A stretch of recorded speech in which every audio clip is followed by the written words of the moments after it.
Hi everyone. Today we're going to be going through a lab called Observing and Diffusion, and we're going to be demonstrating diffusion via dialysis tubing. Now, you may have heard of somebody going that has to go to dialysis, like a place to get something done. Usually, if somebody has to go to dialysis, that means that there's something going on with their kidneys, and their kidneys aren't doing the job of filtering the blood of the body. So if somebody goes to dialysis, what happens is that they get hooked up to a machine and all of their blood gets filtered by this machine. And one of the jobs of your kidneys is to filter out particles by size. So the larger blood cells want to stay in your blood, but then smaller materials get filtered out and can um, pass through the kidneys, and then you end up basically excreting it out as urine. So if someone's going to dialysis, their blood is going to be filtered just like the jobs of the kidneys. And what we're using today is something called dialysis tubing. And this is tubing. It kind of looks like a cylinder plastic bag, but there's actually tiny, tiny holes in it. And only very small molecules can fit through. Larger molecules cannot fit through. So in this lab, we're going to be measuring diffusion of small molecules through the tubing. And the dialysis tubing is an example of a semi-permeable membrane. The size of the tiny pores determines which substance can pass through the membrane. Small substances can pass through, large substances cannot. And we're going to be using solutions of either starch or iodine. And we're going to place these solutions inside a bag of dialysis tubing and then place the tubing in a beaker of another solution. After 15 minutes, we're going to take a look and see and we're going to test the solution in the beaker for starch. So basically, we're going to try to figure out, was the starch able to move through the tubing? Does the iodine able to move through the tubing? And we know that when iodine and starch come together, you're going to see a dark blue-black color. And that color indicates that the starch has come together with the iodine. So we're going to set up for the lab and explain the procedure. Please take a few minutes and work on the pre-lab questions. All right, so we're going to describe each of our setups. So we have setup A and setup B, and we're going to switch over so you guys can see those in a second.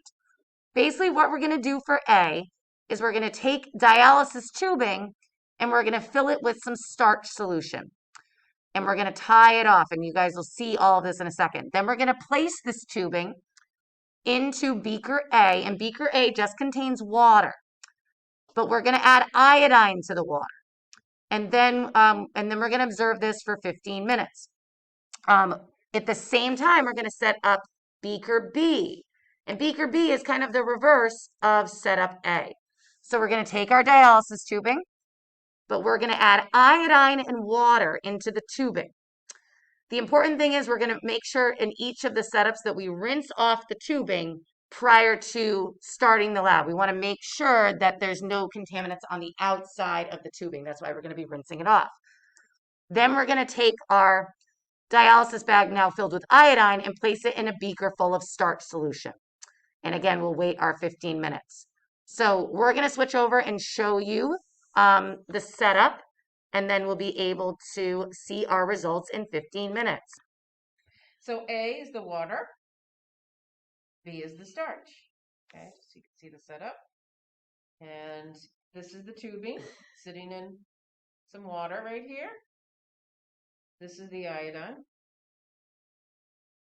Okay. There's starch already in a small beaker ready for us to go. And there's the funnel. And there's water. Okay. Right. All right, so this is a two-person job. Usually you would have a partner in this lab.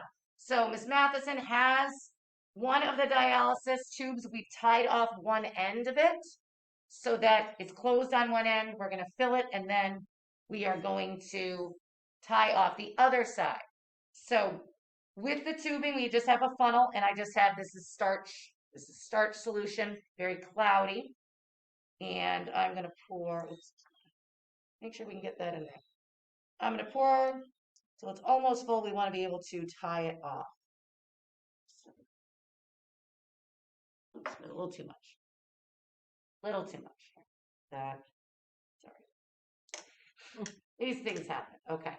So now that we have our little baggie, and this basically looks like a baggie, we're going to tie it off. And then I'm going to rinse it in the sink. And the rinsing in the sink is going to ensure that there's no excess starch on the outside. All right. So see, it looks kind of like, I call it like those little candy popcorn things where you would like pull it. I was thinking it looks like sausage. Or a sausage, or a sausage. You want me to go rinse? Sure, we're gonna go rinse it, and then I'm gonna turn this camera because we're gonna pop it into our beaker A. And this is beaker A. And this is just water that's hanging out in beaker A.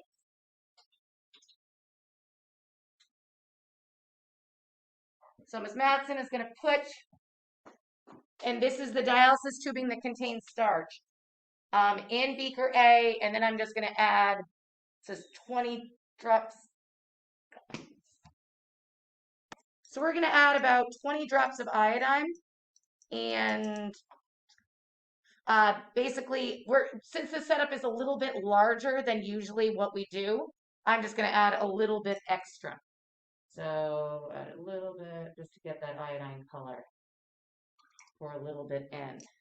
So this iodine has kind of like a yellow-orange color when it's poured in. On its own, it has this dark kind of brown, red, amber color. So we have our iodine in the setup for beaker A. Now we're going to set up. For beaker B. All right. So for the setup B, I'm going to take some iodine and get some iodine in the tube, and then we're going to fill the rest with water. And I'm using a little bit more than it says in the lab because we're just using a larger setup, so it's easier for everybody to see. So we've got some iodine in the tube, so it has that color, and then I'm just going to fill the remainder. Looks good with water. And we're going to tie this off.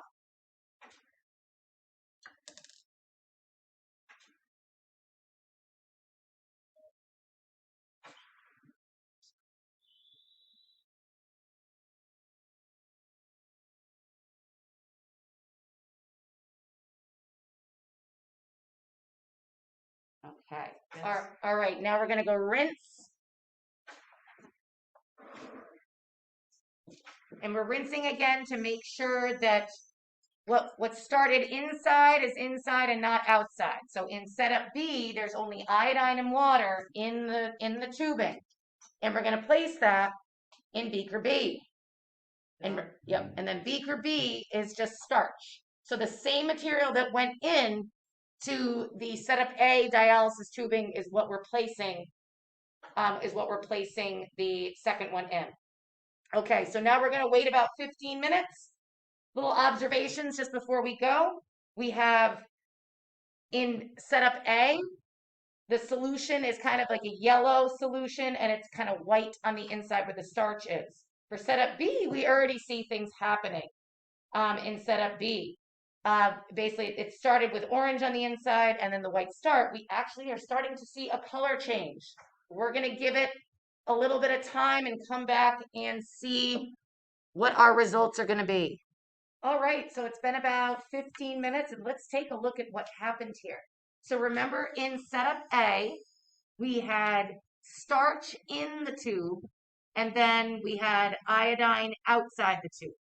So we're starting to see something. This isn't happening as fast as I would have liked it, but we're starting to see a blue color on the inside of the tube on the bottom.